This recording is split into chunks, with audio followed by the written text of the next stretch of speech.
Amigos y amigas de Canal 28, sean bienvenidos a una emisión más de Punto Central. Como todos los miércoles por la noche, estamos muy contentos de darles la bienvenida a esta mesa de discusión, donde aquí debatimos temas de la agenda pública nacional y estatal. El día de hoy vamos a tener dos temas bastante interesantes. El primero de ellos, el Plan Nacional de Desarrollo 2018-2024, que el presidente de la República presentó el pasado 30 de abril. Y además las marchas que se han dado a lo largo y ancho del país donde se exige su renuncia. Para esto hemos invitado a jóvenes panelistas de diferente ideología para platicar. Quiero presentar primero que nada a Jimena Reyes. Ella es secretaria estatal de Formación Política en Morena. Jimena, muchas gracias por aceptar venir. Hola, buenas noches. Muchas gracias por la invitación. Agustín Hernández, militante del PAN, ex líder juvenil, buen amigo ya de Punto Central y panelista. Sí, muchas gracias por la invitación. Un saludo a todo su auditorio. Mónica Meléndez, también panelista ordinaria de Punto Central, militante del PRI, empresaria y una buena persona que opina objetivamente. Muchas gracias, Gabriel. Muy buenas noches a todos y qué gusto poder compartir la mesa con líderes tan destacados. Oigan, antes de iniciar este debate, quiero hacer una reflexión que estábamos pensando durante la semana. El país se encuentra en un momento álgido, complicado. Yo creo que a nadie abona que la discusión se vuelva estéril, que haya este divisionismo que se está implantando desde esferas gubernamentales.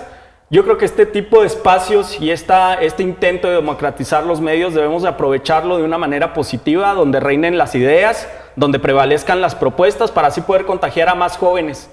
Es bueno que se abran este tipo de espacios, pero también tenemos que ser muy responsables con lo que digamos. El estar frente a una cámara no nos da la superioridad moral para pensar que nosotros podemos implantar ideologías. Yo creo que este espacio es para que todos los jóvenes se animen a participar y que sean proactivos a través de sus espacios y en sus ecosistemas.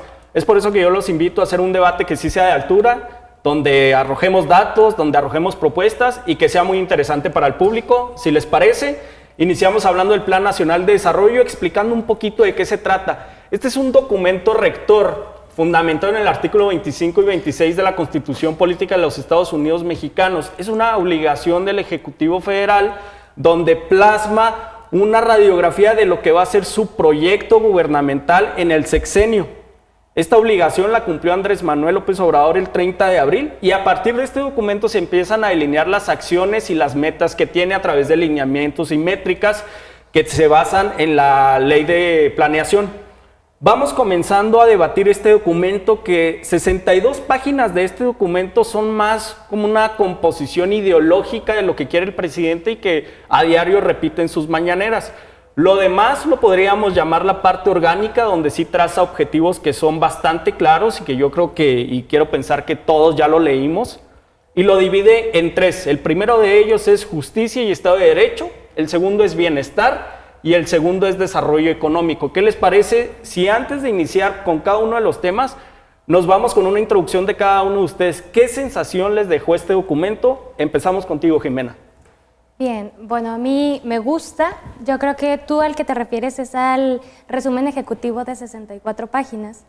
También está la versión donde ya vienen los indicadores y todo, que es de 220 más o menos cuartillas. Sí. Me gusta que se haya hecho este resumen precisamente de 64 porque es muy legible, ¿no? Es el primer plan que cualquier persona lo puede leer y le va a entender.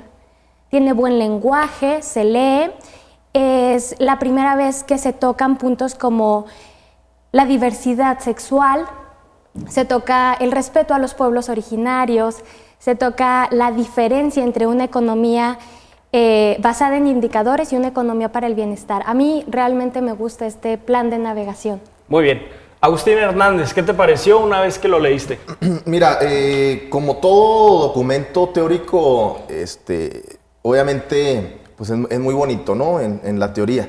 Ahora falta ver cómo se aterriza, ¿no? Todo eso, porque si bien en el texto se pueden plasmar muchas ideas y objetivos, pues habrá que analizarlos en el devenir del tiempo, si realmente se van cumpliendo o no. Y como como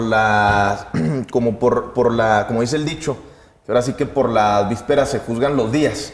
Yo quisiera ver qué se ha hecho en este tiempo, en donde ha estado López Obrador al frente de gobierno, que ha ido o si realmente se ha ido encaminando a lo que dice o plasma en este Plan Nacional de Desarrollo, donde yo observo que no se ha ido encaminando a esto, sino por el contrario.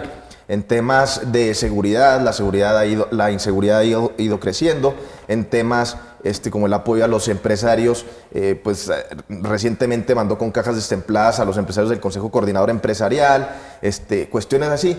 Entonces, pues los mexicanos no queremos más atole con el dedo, ¿no? No queremos, qué padre que se está, y qué bueno que se redactó este documento, porque es bueno que haya métricos, que haya objetivos claros, pero también tenemos que ser muy pragmáticos, muy prácticos, muy reales y objetivos, en ver si realmente se va a llegar a esos objetivos y si el gobierno federal está actuando para llegar a esos objetivos. La precisión que hizo Jimena es destacable, hay que también explicarle a la gente. La primera versión que se presentó fueron estas 62 páginas que yo mencionaba al inicio, y hubo ahí, estuvo medio raro porque después en un anexo en la Gaceta Parlamentaria fue donde ya se desarrolló todo el documento completo. Está a disposición, ahí a través de redes sociales se los vamos a poner para que ustedes en su casa lo puedan revisar. Mónica, ¿qué te pareció este documento? Pues mira, yo me parece que se resume en una carta de buenas intenciones y de buenos deseos. Yo la verdad lo veo muy desapegado a la realidad de las posibilidades que tenemos como país en cuanto a crecimiento económico y en cuanto a muchas otras vertientes. Creo que la primera parte en donde viene todo este contexto de meramente tinte político, donde contextualiza pues el combate a la corrupción, austeridad, este combate frontal contra el neoliberalismo y demás, me parece innecesario. Creo que ya de esto hemos tenido mucho todas las mañaneras, o sea, creo que es importante ir en cuanto a objetivos y en cuanto a metas, en cuanto a establecer parámetros, porque a fin de cuentas eso es lo que incentiva a la iniciativa privada, a los mercados y a la estabilidad del país a poder tener mejor visión de qué se va a hacer, ¿no? O hacia dónde vamos. Entonces, y sobre todo que yo veo que el documento me queda claro que estuvo hecho por muchas personas. Creo que es válido. Es válido, sí. Sin embargo, creo que no coincidía la visión de lo que venía en la Gaceta Parlamentaria y lo que venía en el resumen ejecutivo, ¿no? Que me parece y que yo quiero pensar que lo hizo el presidente. Vamos hablando de números e indicadores. El primero de ellos, en justicia y Estado de Derecho, Andrés Manuel se compromete a que en 2024 la incidencia delictiva se baje al 50%. A mí me parece que es un número desproporcionado. Jimena, ¿cuáles van a ser las herramientas para llegar a estos números que nos plantea el presidente? Bueno, yo creo que, y aquí difiero completamente con el compañero, que sí se está pegando, ¿no? Ya está comenzando. Todavía faltan algunos planes de ya ponerse en marcha como la justicia transicional, pero la Guardia Nacional ya está.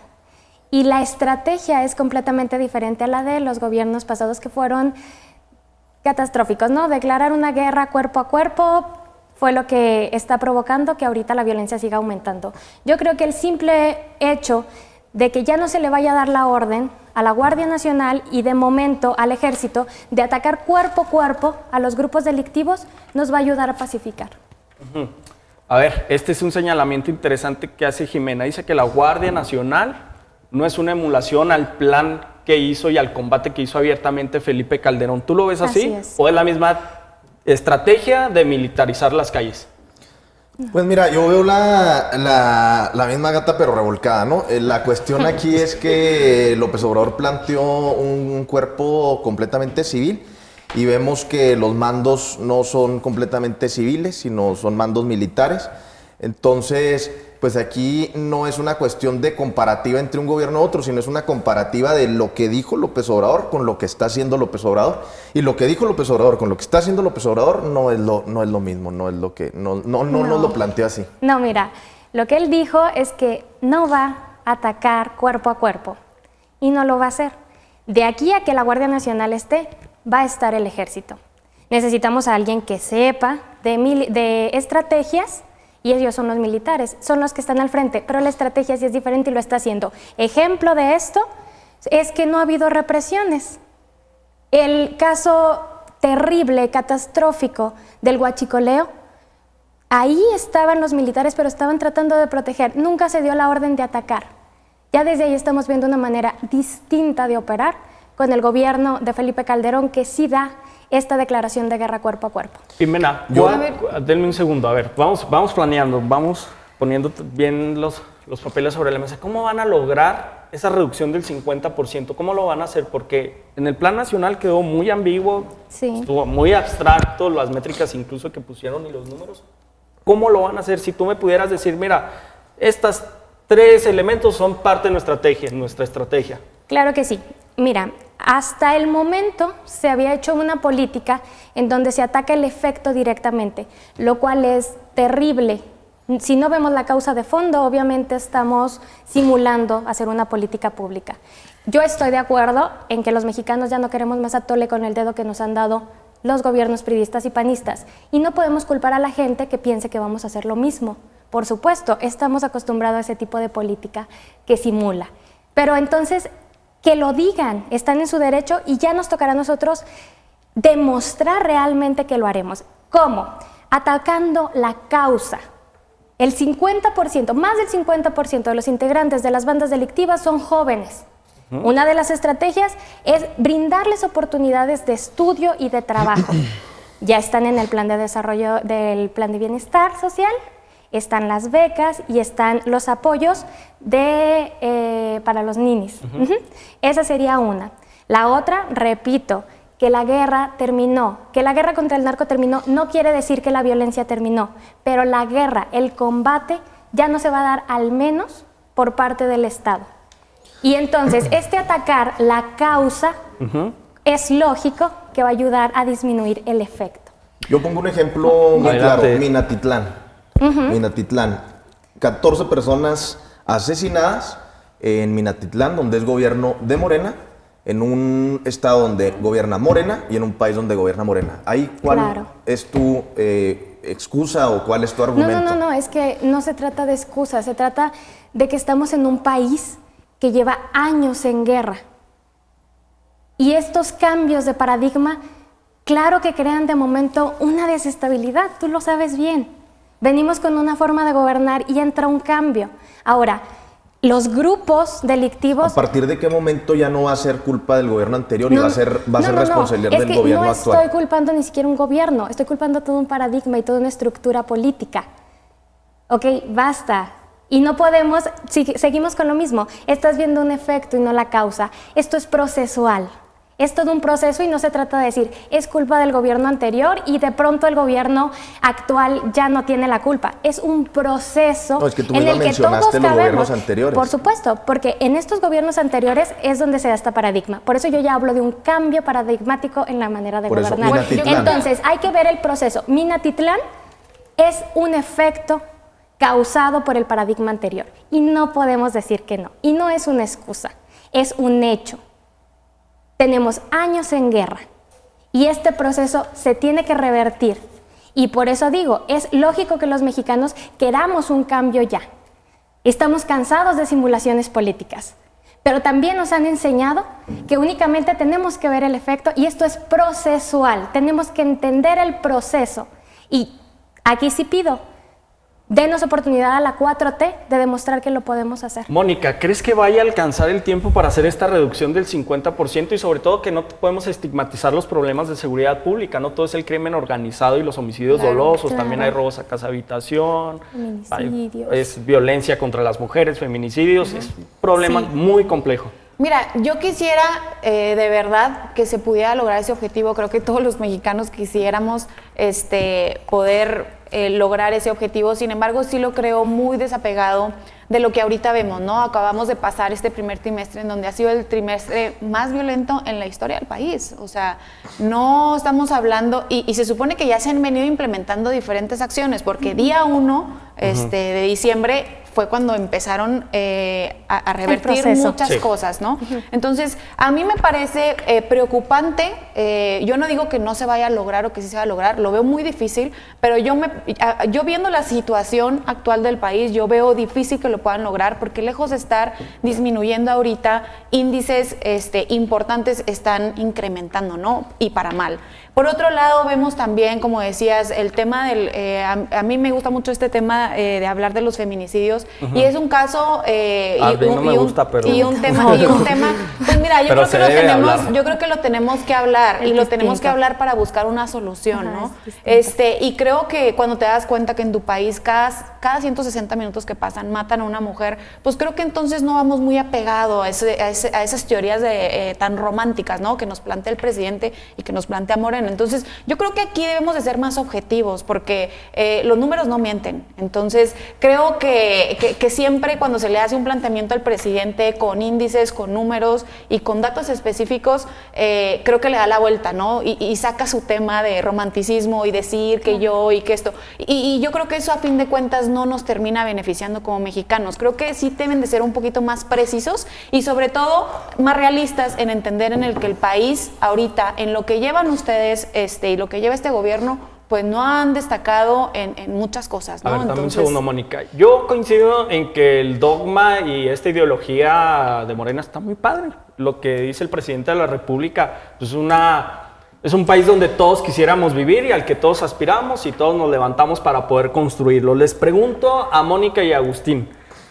Ya Jimena nos dio un diagnóstico en el que todos coincidimos. Yo creo que el problema todos lo tenemos bien identificado y ella plantea como solución y como una principal estrategia para esta reducción del 50% los programas sociales, desde becas hasta incentivos a empresarios, que es parte de la proyección que ha hecho el gobierno. ¿Qué soluciones propondrían ustedes para poder llegar a ese término de una reducción del 50%? Pues que realmente los programas sociales sean efectivos y no solamente sean paliativos, que no resuelvan de fondo la problemática. Aquí no se trata de darle a la gente el pescado, sino de enseñarles a pescar, ¿no? Entonces se requiere que realmente sean programas que busquen una subsidiariedad, no solamente darles un beneficio económico. En ese sentido, considero muy importante que se tome en cuenta el sector empresarial, no como acaba de ocurrir hace unos días, en donde el Consejo Coordinador Empresarial, junto con líderes de la Canaco, fueron al despacho del presidente Andrés Manuel. Y pues prácticamente la respuesta fue: no hay dinero, ustedes métanle de su lana como ustedes puedan y quieran. Entonces... Bueno, tampoco fue tan drástico, Ajá, no exageres.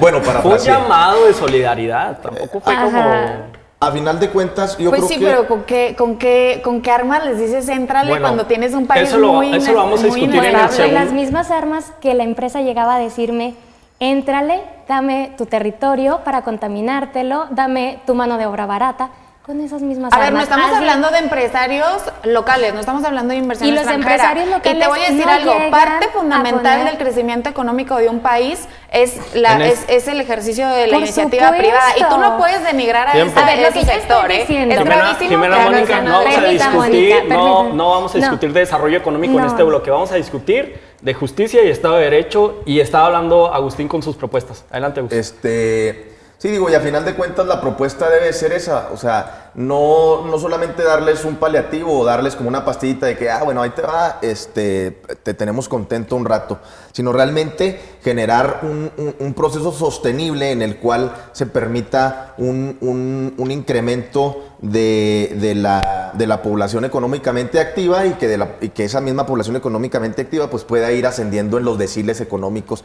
de la economía. Yo quisiera revisar al finalizar del sexenio de López Obrador, a ver si realmente cuánta movilidad social hubo en México, porque no podemos escatimar que los gobiernos anteriores tuvieron sus contras, como tú misma lo has dicho. Sí. Yo no soy un fanático, ¿verdad? Yo no me cierro a decir de que en el PAN todo está bien y en todos los demás partidos está mal. No, pero hay que ser muy objetivos. Y el solo hecho de que existe intolerancia por parte de muchos, no digo que todos, de muchos de los seguidores de López Obrador, a mí sí me prende focos rojos, porque dicen todo lo que huele a que no sea 4T, lo desechan, lo desdeñan y lo tachan, y dicen fifís, conservadores, etcétera, etcétera. No podemos desdeñar que en el sexenio de Fox hubo una economía pujante, creciente. No podemos negar que en el sexenio de Calderón también la economía fue pujante y creciente.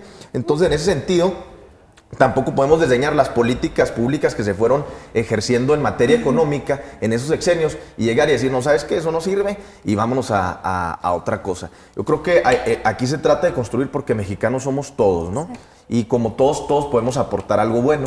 Entonces hay que sacar lo bueno de cada uno y ir construyendo, porque al final de cuentas todos vamos en un barco común que se llama México y todos queremos lo mejor para México, porque entre mejor le vaya al barco, pues mejor le va a ir a todos como mexicanos. Alfonso Durazo hace un planteamiento que me parece sumamente interesante y que tenemos que destacar en este programa: regionalizar las zonas del país para así encontrar solución a los delitos de impacto menor puede ser un buen resultado. A mí lo que me preocupa es el desprecio a las policías municipales y a las policías estatales. Desplazarlos para que a partir de ese momento el mando que va a estar en esa región se haga cargo y dicte la política pública en materia de seguridad es una aventura. Es aventarse al precipicio sin ninguna metodología, sin conocimiento del territorio. Pero esperemos que les resulte esta estrategia. Vamos a cerrar este bloque para pasar al de bienestar y desarrollo económico, que yo sé que es el que va a generar más polémica. Jimena, tus conclusiones y sobre todo, danos también un panorama de cómo está México y qué elementos van a utilizar para que esto cambie en materia de seguridad. El diagnóstico lo conocemos todos, el panorama desalentador, violencia, un país en guerra, feminicidios, embarazo infantil, pero repito, ya se está trabajando, el cambio de paradigma ya está, es un proceso. Y por el bien de todos, por el bien de México, vamos a seguir trabajando arduamente, sobre todo en estos programas de desarrollo social, para mejorar la situación y la calidad de vida de todos los mexicanos. Nomás espera que no sean clientelares, porque es el peligro está ahí y latente. Sí, lo sabemos. Y qué bueno que lo reconoces, porque nadie de la 4T había venido aquí a decir, ¿saben qué? Si hay un riesgo implícito en la estrategia que están implementando. Señor Agustín Hernández, ¿le parece la estrategia de seguridad que se plantea en el plan de desarrollo o tú lo echas para un lado así? Yo creo que sí se debe hacer una reconsideración ahí en el sentido de que las policías locales y los mandos locales son quienes conocen el terreno, quienes conocen el territorio, quienes saben cuáles son los principales dolores en cuanto a seguridad en la sociedad. Entonces sí debe de haber una articulación en donde se les tome en cuenta, en donde exista realmente una colaboración hombro a hombro y no una supeditación. Entonces, en ese sentido, yo creo que sí debe de haber un replanteamiento en la estrategia. Fíjate que las mesas de seguridad han funcionado muy bien, al menos en algunas regiones aquí en el estado de Chihuahua, han funcionando bien. Por ejemplo, en Juárez, aquí en la capital, sí han funcionado, incluso gente de gobierno del estado, de fiscalía, lo ha dicho, y el mismo fiscal cuando estuvo aquí reconoció que esa es una buena medida. Mónica, conclusión de este tema.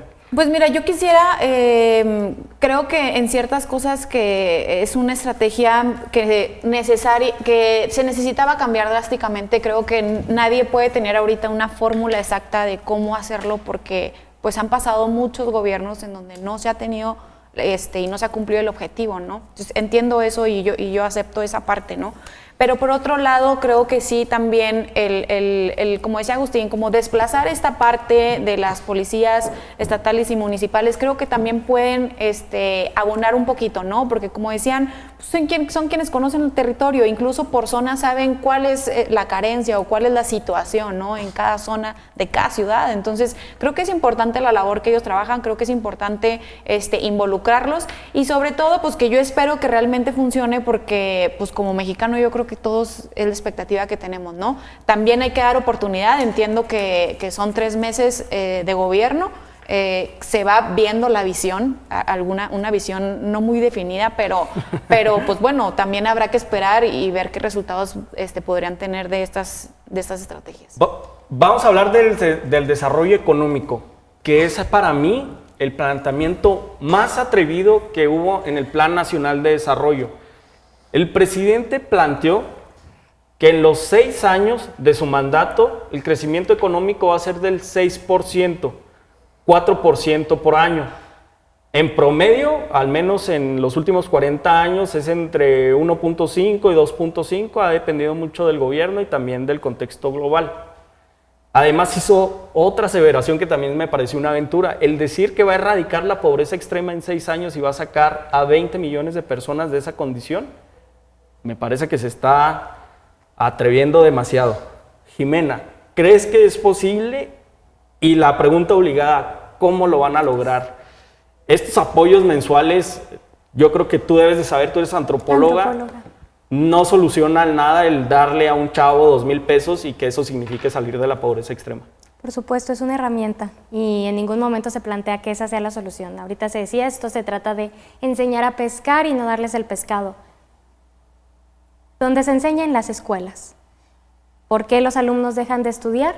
Falta de recursos. Se les está brindando una herramienta para una preparación, para una profesionalización y también para ello hay que crear empleos.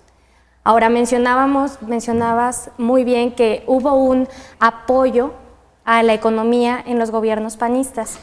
Y era lo que te quería comentar ahorita que se malentendió y no pude terminar. No es que diga, ya no va a haber apoyo a empresarios locales, únicamente que a ustedes se les ha apoyado en gobiernos anteriores. Ahora, con ese apoyo que les dimos y que ya generaron un capital, sigan.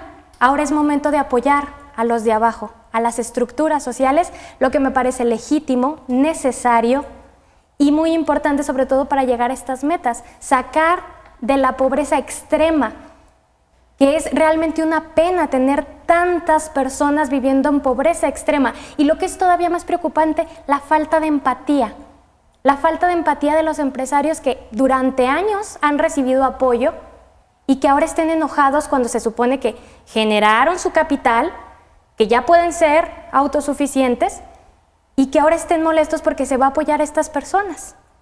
A mí me parece difícil, pero sí es posible de cumplir la meta. Bueno, antes de que expongan ustedes sus argumentos, vamos a una pausa rápido porque ya se nos terminó el tiempo de este bloque y regresamos de inmediato.